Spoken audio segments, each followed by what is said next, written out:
गायत्री महामंत्र एक बार मेरे साथ दोहराओ। ओम भूर्भुवः स्वः तत्सवितुर्वरेण्यं भर्गो देवस्य धीमहि धियो यो नः प्रचोदयात्। विषय मन का चल रहा है, और जो मन का विषय चल रहा है, समय की बात है कि आज प्रधानता मन की है। मन को जब तक अनुकूल नहीं किया जाएगा तब तक कोई किसी तरह का योग नहीं हो सकता। मैंने बताया था मन का गुण है तन्मयता। दोबारा से बोल रहा हूं, दोबारा से ये बोल रहा हूं। मैंने ही बताया था मन का स्वभाव है चंचलता, और चंचलता जब उसका दुरुपयोग किया जाता है तो वो अस्थिरता पैदा कर देता है, और जब उसका सदुपयोग किया जाता है तो वो तन्मय हो जाता है, क्योंकि उसी में ही एक शक्ति है, आकर्षण की शक्ति। मन के अंदर ही है आकर्षण की शक्ति। जिस तरह के गुण मन में पैदा कर लिए उसी तरह की शक्तियों को वो अपनी तरफ आकर्षित करता है। सूक्ष्म जगत का जितना भी काम है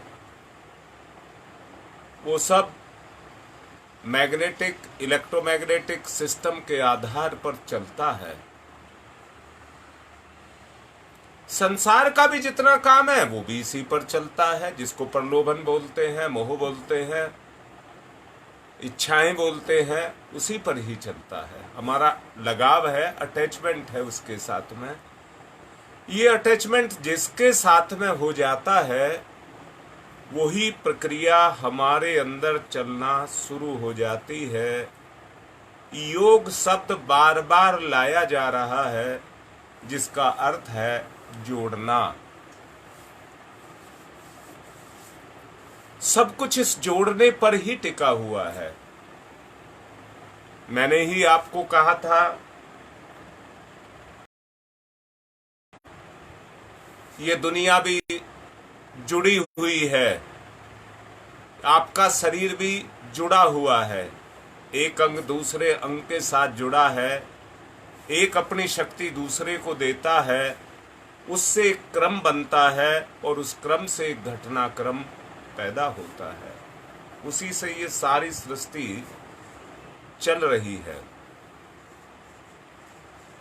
ईश्वर के साथ अगर हम अपना योग करना चाहते हैं तो पहले हमें आत्म समर्पण करना होगा। कह देना शब्द है, आसान है, परंतु करना इतना आसान नहीं है। चाह करके भी करना चाहे तो अभ्यास के बगैर नहीं आता। मन को ढालना पड़ता है और ढाल करके उस स्थिति के अंदर लाना पड़ता है। आदमी तरह तरह के दिखावे करता है। पर्दा डाल करके और उसके पीछे तरह तरह की प्रक्रियाओं को करता है,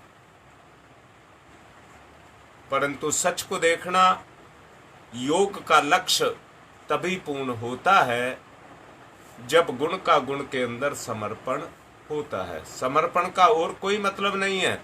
पैरों में लंबा लेट जाना समर्पण नहीं है। समर्पण तो अंदर से होता है, वहां पर दिखावे की आवश्यकता नहीं है। वो यथार्थ है, यथार्थ है। मैं फिर से कहता हूं, अगर किसी के पास किसी के प्रति ईर्ष्या, द्वेष, घृणा पैदा होती है तो वो उसका स्वाभाविक गुण है, परंतु किसी से लगाव भी होता है तो वो भी उसका स्वाभाविक गुण है। किसका स्वाभाविक गुण है? मन का। मन का ही ये स्वाभाविक गुण है, और इसी के ऊपर सारा का सारा ये सिस्टम टिका हुआ है। सृष्टि को दो भाग में बांटा गया है, समष्टि और व्यष्टि। समष्टि जो समाहित है, व्यष्टि जो व्यापक है, दो भाग में इसको बांटा गया है। परंतु मैं फिर से कहता हूं,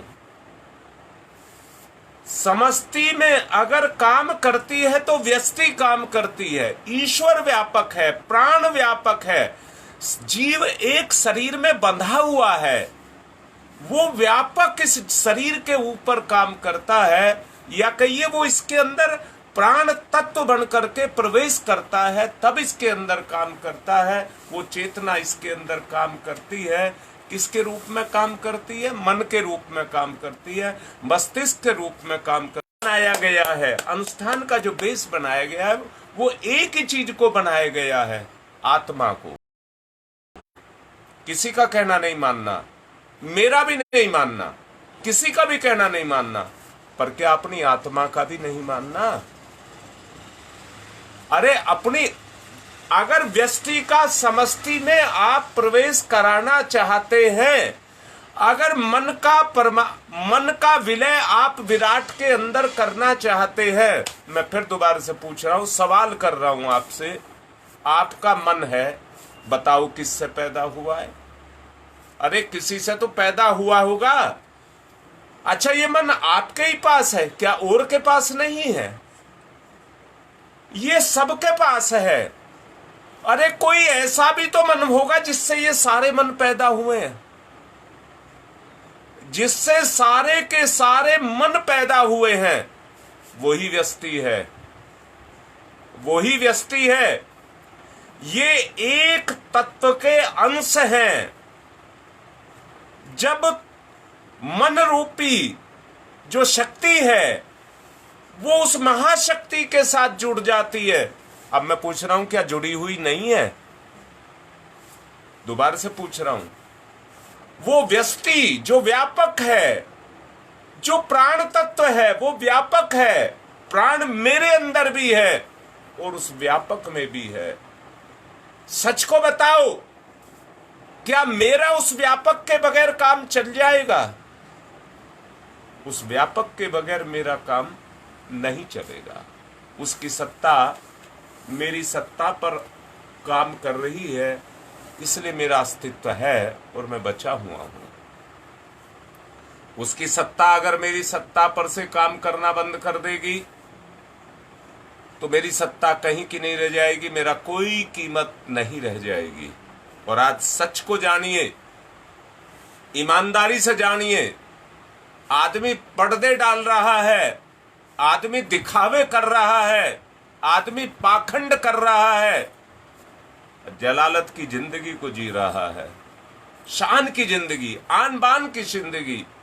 वो केवल एक ही चीज में है, खुददारी में। खुददारी माने आत्मबल व्यक्ति के पास होना चाहिए, आत्मबल व्यक्ति के पास होना चाहिए। कभी भी अपनी अंतरात्मा को नहीं मारना चाहिए। दोबारा से फिर से बोल रहा हूं, अपनी अंतरात्मा को जागृत करने का अर्थ, मैं कह रहा हूं कि आत्मा सो गई। आत्मा कभी नहीं सोती है, चेतन स्थिति कभी नहीं, चेतना कभी नहीं सोती है। शरीर सोता है, मन सोता है, शरीर सोता है, मन सोता है, शरीर थकता है, मन थकता है, परंतु आत्मा कभी नहीं थकती है। चेतना पर अगर निष्क्रियता आती है तो मन और शरीर के कारण, अर्थात आलस्य और प्रमाद के कारण आता है। ये प्रभाव है, ये प्रभाव है। और याद रखना, जिस पर साधना काम करेगी, जिस पर साधना काम करेगी, वो उसी तरह से अनुशासन के अंदर बंधता हुआ चला जाएगा। यानी कि जो ईश्वरीय अनुशासन है उसको आत्म अनुशासन बनाने का प्रयास करेगा। इसी को अभ्यास कहते हैं और इस अभ्यास में वो अपने आप को ढालता हुआ चला जाएगा। दोबारा से कहता हूं, समर्पण एक योग है, समर्पण एक योग है। समर्पण के बगैर विलय नहीं है। समर्पण एक योग है और समर्पण के बगैर विलय नहीं है। आप कितनी पूजा पाठ कर लीजिए, कुछ भी कर लीजिए, कुछ होने वाला नहीं है। केवल समय का छेप हो जाएगा, इसके अलावा कुछ नहीं होगा। दिखावा हो जाएगा, इसके अलावा कुछ नहीं होगा। ईमानदारी से, सच्चाई से जहां आप बंधने लग जाएंगे, वहीं पर समर्पण की प्रक्रिया का अंकुर, मैं कहता हूं उस ईश्वरीय सत्ता का तेज आपकी सत्ता के अंदर प्रकट होने लग जाएगा, समाहित होने लग जाएगा। इसी में से निकल करके आएगा समर्पण। समर्पण, समर्पण माने एकाकार। समर्पण माने एकाकार। भाई मैं सबसे पूछता हूं, सब जरा सोच करके देखना, कौन नहीं मिलना चाहता? अरे बंधन तो शरीर के हैं, बंधन इंद्रियों के हैं, बंधन व्यक्ति की इच्छाओं के हैं, इच्छाओं के हैं। पर इच्छाओं में एक इच्छा ये भी है, कौन अपने से बड़े का सम्मान नहीं करना चाहता? कौन किसको प्यार नहीं करना चाहता, या किससे अपने आप प्यार नहीं लेना चाहता, सम्मान नहीं लेना चाहता? वहां पर कोई बंधन नहीं है, कोई रिश्ता नहीं है, कोई रिश्ता नहीं है। अगर मर्यादा है तो लोभ मोह काम क्रोध वासना तृष्णा ईर्षा द्वेष, इन पर बंधन है, इन पर बंधन है। सत्य पर कोई बंधन नहीं है। व्यक्ति अपने स्तर से, कौन सा स्तर, मानसिक स्तर से गिरता हुआ चला जा रहा है, और गिरते हुए चले जाने के कारण ये अनेक तरह के भेद संसार के अंदर पैदा हुए हैं, अनेक तरह के भेद पैदा हुए हैं। सच को देखिए, अगर कोई किसी की पीड़ा को सुनता समझता है, अगर कोई किसी की पीड़ा को सुनता और समझता है, तो उसकी पीड़ा हल्की हो जाती है केवल कह करके। अभी तो कुछ किया ही नहीं है, अभी तो कुछ किया ही नहीं है। अर्थात समझ किसमें होती है? मन में होती है।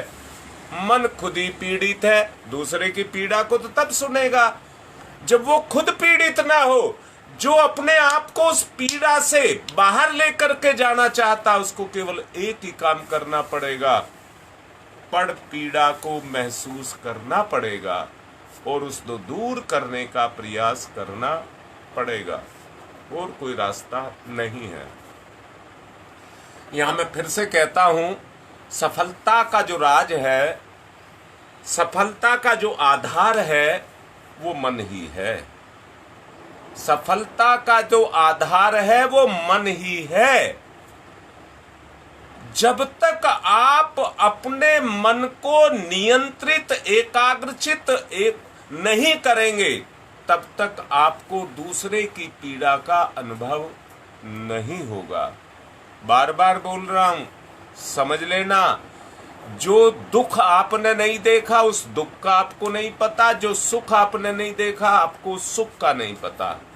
यानी कि जो आपको एहसास है, वो केवल एक ही चीज से एहसास है, उस सुख या दुख को।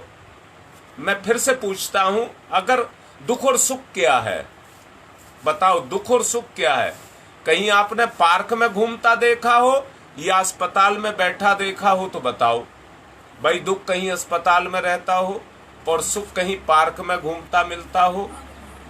कहीं नहीं मिलेगा आपको, कहीं नहीं मिलेगा। ये केवल मानसिक सोच है, केवल हमारी मानसिक सोच है और कुछ नहीं है। इसलिए हमको क्या करना पड़ेगा? दुख सुख एक अनुभूति है। बहुत कुछ पाकर के भी आदमी दुखी है, और फक्कड़ होने के बावजूद भी आदमी मस्त और व्यस्त है। परंतु मैं यहाँ ये कहना चाहूंगा कि जो जिस स्थिति में है, जो अपने आप को जिस स्थिति में रख रहा है, वो स्थिति और कोई स्थिति नहीं है, वो हमारी मानसिक स्थिति है। अगर हम मानसिक स्थिति को परिष्कृत करना चाहते हैं तो भाव उत्कर्ष की साधना हमको करनी पड़ेगी। क्या कहा है मैंने? भावो उत्कर्ष की साधना हमको करनी पड़ेगी। यहाँ दोबारा से कह रहा हूं, मैंने ही अभी कहा था, मन में ताकत है वो कुछ भी अपनी इच्छा के द्वारा, आकर्षण के द्वारा किसी भी चीज को अपने अंदर बताओ। क्या आपके अंदर लोभ अपने आप काम करना शुरू कर देता है? ना ना ना ना, अपने आप नहीं करता है। लोभ के विचार हमारे अंदर किसी भी कारण से जागृत, आंख से देखकर, कान से सुनकर, त्वचा से महसूस करके हमारे अंदर जागृत होते हैं। और वो एक बार जागृत हो गए तो विचार अंतरिक्ष से उसी तरह के विचारों को खींचने लग जाते हैं जो अंतरिक्ष में समाये। मैं यहाँ फिर से कह रहा हूं, आज ये स्थिति क्यों पैदा हो गई है? हर आदमी लोभी, कामी, कपटी, भौकी क्यों होता हुआ चला जा रहा है? उसका और कोई कारण नहीं है। आप एक हैं पर मेरे जैसे अनेक हैं। आप तो एक हैं पर मेरे जैसे अनेक हैं। विचार की स्वतंत्र सत्ता है, जैसे इंसान की, जीवों की स्वतंत्र सत्ता है। जो जैसे सोचते हैं वो सोच जैसे धूल धरती पर पैदा होती है और आकाश में छा जाती है, इसी तरह से हमारे मानसिक विकार, विचार अंतरिक्ष में छा जाते हैं। याद रखना, विचार मरता नहीं है, पहाड़ को भी फोड़ करके, छेद करके बाहर निकल जाता है, बाहर निकल जाता है। विचार को कोई रोक नहीं सकता, बांध नहीं सकता, मार नहीं सकता। ये विचार ही है। जब एक बार व्यक्ति के मन में काम करना शुरू करता है तो अपने सदृश्य विचारों को वो खींचना शुरू कर देता है। मैं क्या कह रहा हूं? अंतरिक्ष में हमारे सिर के ऊपर विचारों का एक बहुत बड़ा जखीरा लगा हुआ है, परंतु आज की परिवेश और परिस्थितियों को देखिए। इस परिवेश और परिस्थिति में आपको ये अंदर से अनुभव होगा, ऐसे कितने विचार, ऐसे कितने व्यक्ति हैं जो अच्छे विचारों का संप्रेषण करते हों, अच्छे विचारों का संप्रेषण करते हों, और ऐसे कितने व्यक्ति हैं जो बुरे विचारों का संप्रेषण करते हैं। देखिए, एक बार विचार का अंकुर हमारे अंदर पैदा होता है, पलक झपकते के साथ ही वो पेड़ बन जाता है, और पलक झपकते के साथ ही वो फल पैदा करने लग जाता है, इच्छा करने लग जाता है, परिणाम पैदा करने लग जाता है। ये किसके कारण? ये जो अंतरिक्ष है, जैसे अभी वायु पोल्यूशन हो रहा है, वायु में प्राण तत्व की कमी होती हुई चली जा रही है, जीवनी शक्ति कमजोर पड़ती चली जा रही है, ऐसे ही विचार तत्व का भी प्रदूषण बढ़ता हुआ चला जा रहा है। अब आप सोच करके देखिए, जितने हमारे छोटे छोटे बच्चे हैं, अगर उन पर, अगर क्यों कहिए, उन पर ये विचार काम करता है तो जीते जी जीवन शुरू होने से पहले ही उनके जीवन को बर्बाद करता हुआ चला जा रहा है। मैं ये कहूँगा, उन मासूम नौनिहालों को जो अभी कुछ नहीं जानते हैं, जो अनभिज्ञ हैं, वो इसके ग्रास बनते हुए चले जा रहे हैं, समय के साथ वो खाए जा रहे हैं। एक ऐसी दुनिया, फैक्ट्री बन गई है जिसमें भगवान का साक्षात रूप होकर के जीव दुनिया में आता है, और दुनिया अपने प्रभाव से, अपने जो अपने संस्कार हैं या जो उसके अंदर छुपा हुआ है, उनको खाती चली जा रही है। यानी कि बुराई अच्छाई को खत्म करती हुई चली जा रही है। इस परिवेश को हमको जोड़ना, इस परिवेश को हमको बदलना पड़ेगा। इस परिवेश जो हम पैदा हो गया है, इसमें भावोत्कर्ष की साधना के द्वारा हमें उन सद्गुणों का समावेश करना पड़ेगा। व्यक्तिवादी अहंता, ठीक से समझ लेना, मैंने अभी कहा व्यक्ति एक है, व्यक्ति एक है, परंतु व्यक्ति तो अनेक है। सब स्वतंत्र हैं, सबको विचार करने की छूट है, परंतु मैं ये कहता हूं व्यक्तिवादी अहंता, स्वार्थपरता, महत्वाकांक्षा की परिधि में मन को सर्वांग पूर्ण सार्वभौम रूप से अगर हम संसार के अंदर उसको झोंकते चले जाएं तो वो संसार में होता हुआ चला जाएगा, और आज उस स्थिति में पहुंच चुका है। हम साधक हैं, हम साधक हैं, योग कर रहे हैं उस सार्वभौम चेतना के साथ योग कर रहे हैं। व्यष्टि और समष्टि की बात जो मैंने आपसे कही थी वो कार्य हम कर रहे हैं। तो मैं कहूंगा स्वार्थवादी महत्वाकांक्षा में परिबद्ध होकर के मन को सार्वभौम चेतना के साथ जोड़कर अपने चिंतन और कर्तव्य को उत्कृष्ट और आध्यात्मिक प्रगति के लिए इससे कुछ कम पर किसी तरह का कोई परिणाम बन नहीं पड़ता, कोई परिणाम बन नहीं पड़ता। याद रखना, सही दिशा पर चलने पर ही सही मंजिल पर पहुंचोगे, सही दिशा पर चलने पर ही। मैं फिर से कहता हूं, अगर किसी भी मंजिल पर जाना है तो वो दिशा आपको चुननी पड़ेगी, वो रास्ता आपको चुनना पड़ेगा। मैं फिर से बार बार बोल रहा हूं, अंदर से उसके भाव को समझना। मान लीजिए हरिद्वार उत्तर दिशा में है, मान क्यों लीजिए हरिद्वार उत्तर दिशा में है, तो अगर हरिद्वार आपको जाना है तो दिशा आपको माननी ही पड़ेगी, दिशा की बात आपको माननी ही पड़ेगी, उत्तर दिशा में आपको जाना ही पड़ेगा। अब निर्धारण करना पड़ेगा कि हरिद्वार में हम कौन सी जगह पर जाना चाहते हैं, उसका निर्धारण हमको करना पड़ेगा। सही दिशा पर चलने पर ही आपको देवत्व का उदय की प्रक्रिया आरंभ अनिवार्य रूप से होती हुई दिखाई देगी। शब्द लगाया, अनिवार्य रूप से होती हुई दिखाई देगी। और एक बात समझ लेना, योग एक भाव विज्ञान है जो जीव को ब्रह्म से चिर मिलन की भावा अनुभूति की ओर ले जाता है। अब मैंने क्या कहा है, हाथ जोड़ करके कह रहा हूं, हरिद्वार जाना है तो उत्तर दिशा को आपको पकड़ना ही पड़ेगा। ब्रह्म में विलय आपको करना है तो ब्रह्म की दिशा को आपको अपने जीवन में, ब्रह्म की दिशा में आपको अपने मन की गति को करना ही होगा, और कोई रास्ता नहीं है, और कोई रास्ता नहीं है।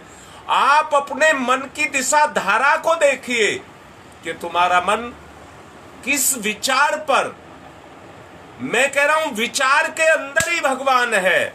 भावोत्कर्ष की बात मैंने अभी आपसे कही थी, अगर भावोत्कर्ष आप अपना करना चाहते हैं तो भाव को भाव के साथ आपको जोड़ना ही पड़ेगा, भाव को भाव के साथ जोड़ना पड़ेगा। सही दिशा में चलने पर ही आपको देवत्व का उदय आपको अपने अंदर से दिखाई देगा। मैं फिर से कह रहा हूं, जैसे प्राण चेतना महाप्राण चेतना के साथ जुड़ी है, आप जरा अपने नाक मुंह को बंद करके तो देखिए, अंदर से कोई प्रभाव आता है, हटा इसको नहीं तो मर जाऊंगा। जब इसी तरह का प्रभाव मन के अंदर आएगा, एक संकल्प जगेगा, हटा दे इस सब को, ये सब तो मोह माया है, वो सब चीज वो कहिए निकृष्टता है, हमें निकृष्टता की तरफ ले जाती है। जब ये हुक हमारे अंदर से हमारे मन के अंदर जगती है तो इसके जगने के कारण ही हम पर ब्रह्म की तरफ को, हमारी दिशा धारा उस तरफ को हो सकती है। और यहाँ मैं कहूंगा, जैसे ही ये दिशा धारा उस तरफ हो जाएगी, चिर मिलन कहा है मैंने, मिलन नहीं कहा है, चिर मिलन, यानी कि एक बार जितना मिलन हो गया वो परमानेंट होता चला जाएगा। एक बार अगर आपकी भावना ब्रह्म की भावना के साथ जाकर के जुड़ गई, एक बार संयोग हो गया तो तारतम्य जुड़ जाएगा और आवागमन शुरू हो जाएगा, आवागमन शुरू हो जाएगा। ये चेतना के साथ, मैं फिर से कहता हूं, अगर गेहूं का ढेर लगा हुआ है और उस पर, मैं कहता हूं उस पर आपने 2 किलो गेहूं और डाल दिए, तो डालने तक आपके हाथ में है, डलने के बाद आपके हाथ में नहीं है। उन दानों को आप ढूंढ नहीं सकते। ईश्वर के साथ ये चिर मिलन की प्रक्रिया जब शुरू हो जाती है तो वो फिर दोबारा से वापसी लौट करके नहीं आती है। मैं फिर दोबारा से बोल रहा हूँ, इस संसार में हमने ही अपनी दिशाधारा संसार की तरफ मोड़ी, और जिसके कारण लोभ मोह काम क्रोध मेरे अंदर पैदा हो गए और मैं अपने लक्ष्य से भटक गया। मैंने शुरू में कहा था, हरिद्वार जाना है तो उत्तर में है, तो उत्तर की दिशा को आपको लेना ही पड़ेगा, उत्तर की दिशा को आपको लेना ही पड़ेगा। जीवन की लंबी यात्रा है, जीव और परमात्मा की बड़ी लंबी यात्रा। लंबी यात्रा क्यों है कि भगवान का ये खेल है, ये संसार भगवान का क्रीड़ा स्थल है। इसको भगवान को लंबा चलाना है, तो उसने इस तरह की व्यवस्था इसकी बना करके रखी है कि जीव लंबे समय तक इस पर विचरण करे, लंबे समय तक विचरण करे। ईश्वर नहीं चाहता, क्या नहीं चाहता कि आप लोभ मोह काम क्रोध की जो मानसिक गंदगी है उसमें जाकर के आप लिप्त हों। ईश्वर नहीं चाहता। ईश्वर तो चाहता है कि मैं सर्वत्र सार्वभौम रूप से तेरे साथ हूं, समर्पित हूं। तू मेरा सदुपयोग कर, तू मेरा फायदा उठा, मेरा सदुपयोग कर। अगर मेरा सदुपयोग करेगा तभी तेरा मेरा योग भाव भूमिका में योग के द्वारा मिलन होगा। लघु को महान बनाने की ये विद्या है। ये एक मूल लक्ष्य यदि विस्मृत उपेक्षित रहा तो फिर आसन प्राणायाम ध्यान धारणा बंद मुद्रा, और मैं तो कह रहा हूँ जो योगी हैं जमीन में जाकर के गड्ढा खोद करके जमीन में जाकर के जो समाधि लगा लेते हैं, आप कुछ कर लीजिए, वो सब मात्र एक दिखावे हैं, सच्चाई नहीं है। सत्य तो केवल एक ही चीज है, वो है हमारी अंतरात्मा। मैं फिर से समझा रहा हूं, ईश्वर का गुण है न्यायकारी है, ईश्वर सार्वभौम है, ईश्वर सर्वव्यापी है। तो आप भी उन गुणों को अपनाना शुरू कर दीजिए, वैसा अपने आप को बनाना शुरू कर दीजिए। आपके गुण में ईश्वर आता हुआ चला जाएगा, आपके गुण के अंदर ईश्वर आता हुआ चला जाएगा। परंतु मैं फिर से कह रहा हूं, अगर बंद मुद्रा ध्यान धारणा प्राणायाम साधना आसन ये सब आप कर रहे हैं, मैं करने को मना नहीं कर रहा कि आप नहीं कर रहे हैं, पर वो मात्र एक एक्सरसाइज है जो सांसारिक या शारीरिक रूप से आपकी होती हुई चली जा रही है। फिर से कह रहा हूं, मन में जितना परिवर्तन आएगा उतना ही परिवर्तन आपके जीवन के अंदर आ जाएगा। मन भंडार है, सारी उपलब्धियों का भंडार मन है।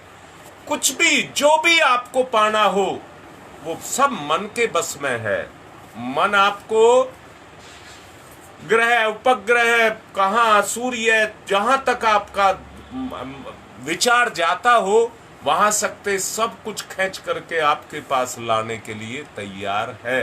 इतनी ताकत उसके अंदर है कि सब कुछ ला करके वो आपके चरणों में डालने के लिए तैयार है। चरण कह रहा हूं, आपके चरणों में डालने के लिए तैयार है, इतनी ताकत उसके अंदर है। परंतु मैं तो फिर से कह रहा हूं, मन का उपयोग हम किस रूप में कर रहे हैं? भोग विलास काम इच्छाएं सब उनको पूरा करने में लग रहे हैं। उसी के कारण आज हमारी ये अवस्था बन करके खड़ी हो गई है। अगर हम त्राण को पाना चाहते हैं तो मैं फिर से कहूँगा, एक सामान्य और संकीर्ण मन क्रीड़ा के अतिरिक्त और कुछ भी नहीं है, और कुछ भी नहीं है। यहां केवल मन का खेल हो रहा है। इस संसार में, इस धरा पर हर आदमी मन का खेल खेल रहा है। मैं फिर से कहूंगा, होली जलाने वाले, दीपावली मनाने वाले अपने धन की होली जलाते हैं। कैसे?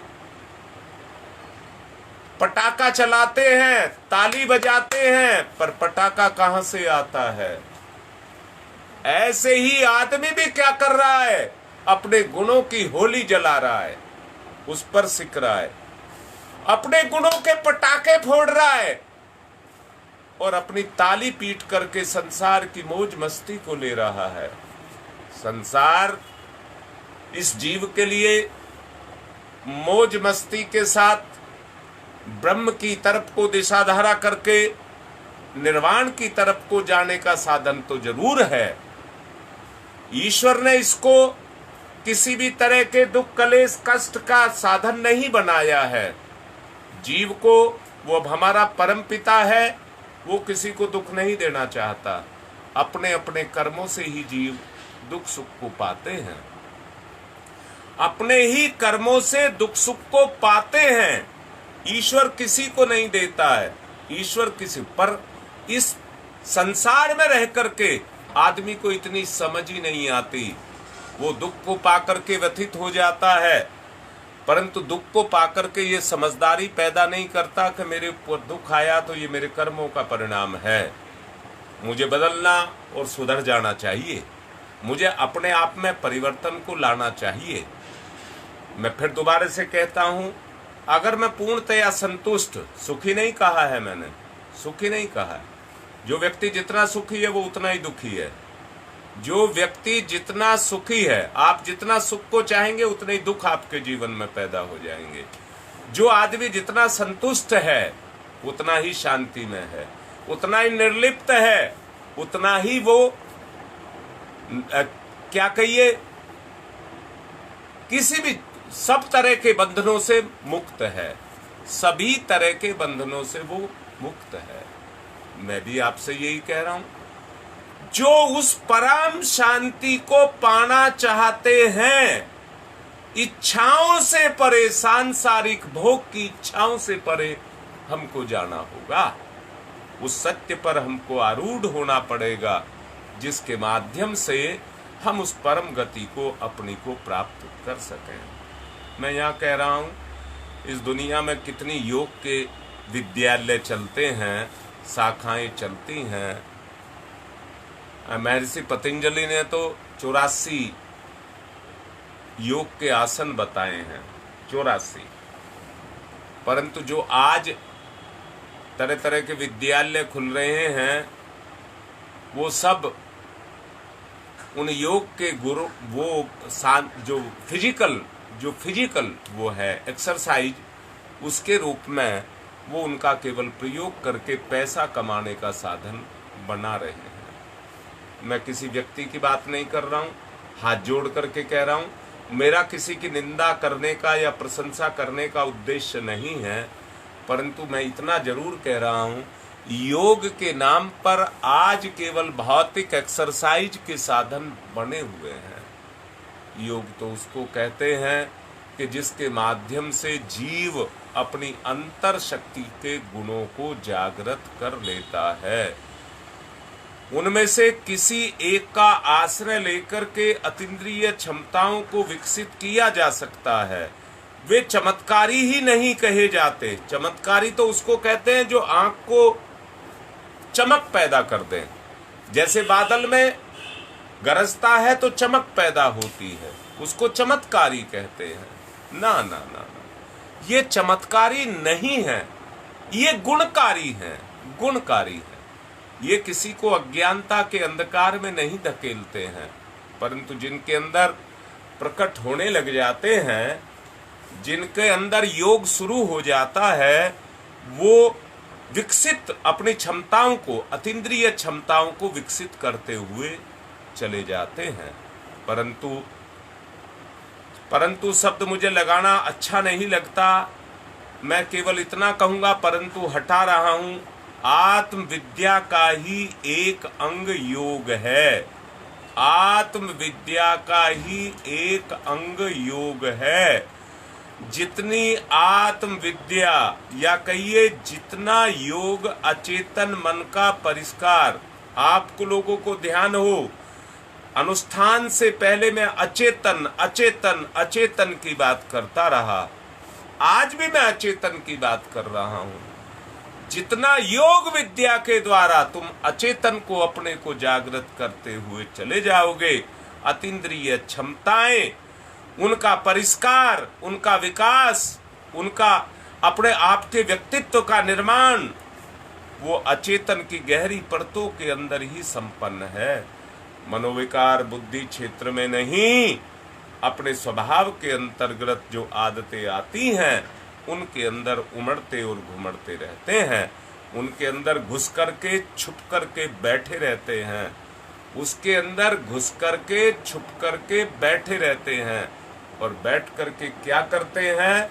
आपके साथ है, आपके सामने है, आपके अनुभव में है, आप सब जानते हैं, कोई अनभिज्ञ नहीं है, सबके साथ घटनाएं घट रही हैं, सब इस बात को जानते हैं। मैं फिर से कहूंगा, अनजान बन करके, मैं फिर से कहूंगा, भेड़ जिस तरह से आंख खुली होने पर अंधी होकर के कुआं में गिर जाती है, ऐसे ही हम भी संसार का अनुकरण करके इस संसार के पाप के नरक में गिरते हुए चले जा रहे हैं। ऐसा अंधा अनुकरण हम सब करते चले जा रहे हैं। मैं एक बात कहना चाहूंगा, ऐसे कौन सा काम है जो परम पूज्य गुरुदेव ने नहीं किया? क्या घर नहीं बसाया, बच्चे नहीं पाले, क्या काम नहीं किया? बुराइयां हमारे अंदर ठुस ठुस करके भरती हुई चली जा रही हैं। निर्णय के विरुद्ध रास्ते खुलते चले जा रहे हैं, जो हमको बाध्य करते हैं, जो हमको बाध्य करते हैं। इसलिए आदतों के पीछे अचेतन मन काम करता है। आदतों के पीछे अचेतन मन काम करता है, और उस अचेतन मन के काम करने के कारण ही हम अपने संस्कार के अंदर जो हमारा स्वभाव छुपा हुआ है, उसके कारण बाधित होकर के हम संसारिक कर्मों को करते हुए रहते हैं। आत्मिक निवेदन कर रहा हूं, प्रयास करिए। आत्मशोधन की प्रक्रिया यही है कि विकार को अपने ऊपर हावी मत होने दें, अपने अंदर की संकल्प बल को जगाएं। तो याद रखना, जिस अनुष्ठान को आप कर रहे हैं वो अनुष्ठान आपके जीवन में क्रियाशील हो जाएगा। मैं आत्मिक निवेदन कर रहा हूं, इसको क्रियाशील कर सकें, हमें इसके लिए अपनी धारणा को बनाना पड़ेगा, और ध्यान के बगैर ध्याना बनती नहीं है। इसलिए इस प्रक्रिया को करें। समय हो गया, आज की बात को संपन्न करता हूं। ओम शांति ही शांति ही शांति।